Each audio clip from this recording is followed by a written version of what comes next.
कहानी याद आ रही है। एक कुत्ता था, एक गांव में रहता, गांव के लोग जो कुछ दे देते पा लेता, लेकिन धीरे धीरे गांव के लोगों ने उसे खाना देना बंद कर दिया। 7 दिन हो गए, आज 7वें दिन उसके मन में आया कि इस गांव के लोग अब निर्दयी हो गए हैं, 7 दिन से एक रोटी भी नहीं दी, तो इस गांव में रहना ठीक नहीं। वो दूसरे गांव जा रहा था। रास्ते से जब वह श्वान निकल रहा था, कुत्ता निकल रहा था, तो एक तालाब दिखाई पड़ा, सरोवर। उसने सोचा है भूख तो लगी है, भोजन जब मिलेगा मिलेगा, लेकिन सामने पानी है, थोड़ा पानी ही पी लेते हैं। तो पानी पीने लगा। जैसे वो सरोवर में जाता है, सरोवर में जाने के लिए तैयार हुआ, कहते हैं महाराज जल के अंदर उसे एक तैरती हुई रोटी दिखाई पड़ी। कुत्ता बड़ा खुश हुआ, बोला वाह रे भगवान, 7 दिन भूखे रखा, प्यासे रखा, और आज पानी तो दी, पानी के साथ साथ रोटी भी मिल गई। तो रोटी को पाने के लिए अपना पैर आगे बढ़ाता है सरोवर में। जैसे सरोवर में पैर रखा तो जल हिला है, और जल जब हिलने लगा रोटी भी हिली।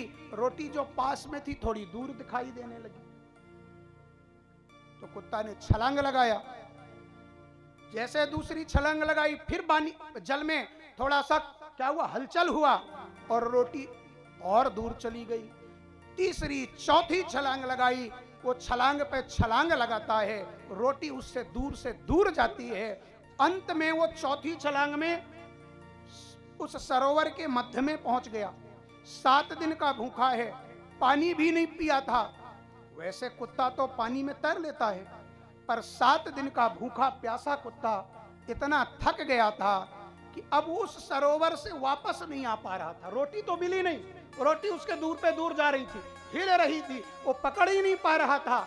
तो रोटी तो मिली नहीं, पानी भी नहीं पी पाया। हाँ, वहां पर अपने पैरों को, अपने हाथ को छटपटाते हुए और उसी सरोवर में डूबकर मौत के मुंह में चला गया। बोलो जैसे। वास्तव में तालाब के अंदर रोटी वोटी नहीं थी। एक कौवा किसी नन्हे बच्चे से रोटी लेता है, छुड़ाता है, और जाकर उस सरोवर के समीप में एक पेड़ था, उस पेड़ की डाली में जाकर उस रोटी को रख दिया था। जैसे शीशे में प्रतिबिंब पड़ता है, वैसे ही पानी में भी प्रतिबिंब दिखाई पड़ता है। वो पेड़ का प्रतिबिंब कहां पानी में दिख रहा था, पेड़ के साथ साथ वो रोटी भी दिख रही थी। कुत्ता सोच रहा था कि रोटी पानी के अंदर है, पर रोटी तो ऊपर पेड़ पर लटकी हुई थी। वो छलांग पे छलांग लगाता रह गया, उसे रोटी नहीं मिली और प्राण गंवाने पड़े। हम भी ऐसा ही हैं, हमारी स्थिति भी ऐसी है। हम जब बालक होते हैं तो हमको लगता है कि आनंद रूपी रोटी तब मिलेगी जब हम युवा अवस्था में पहुंच जाएंगे, किशोर अवस्था में। छलांग लगाई, उम्र बढ़ा, किशोर अवस्था में आ गए, लेकिन किशोर अवस्था आने के बावजूद हमें शांति नहीं मिली, सुख रूपी रोटी हमें नहीं मिली, हम अशांत हैं। फिर लगा विवाह हो जाएगा, पत्नी आ जाएगी, या बिटिया है तो लगा कि पति देवता आ जाएंगे, तब आनंद से गृहस्थ में रहेंगे।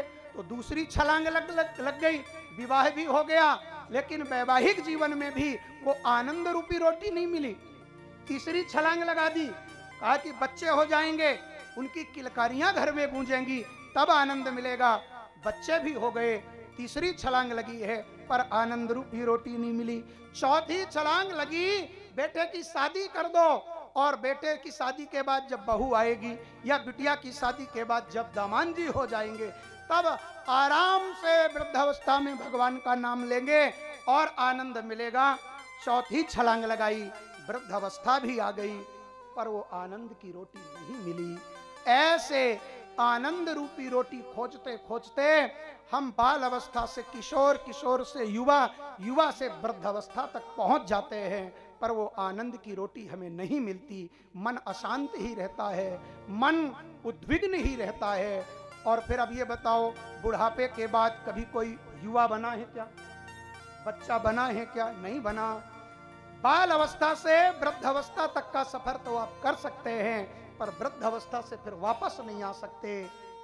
तो फिर वही वृद्धावस्था में जैसे वो बीच सरोवर में कुत्ता तड़प तड़प कर मर गया, हम भी वृद्धावस्था को प्राप्त मनुष्य तड़प तड़प कर अपने प्राणों का परित्याग कर देते हैं, पर आनंद रूपी रोटी हमें नहीं मिलती।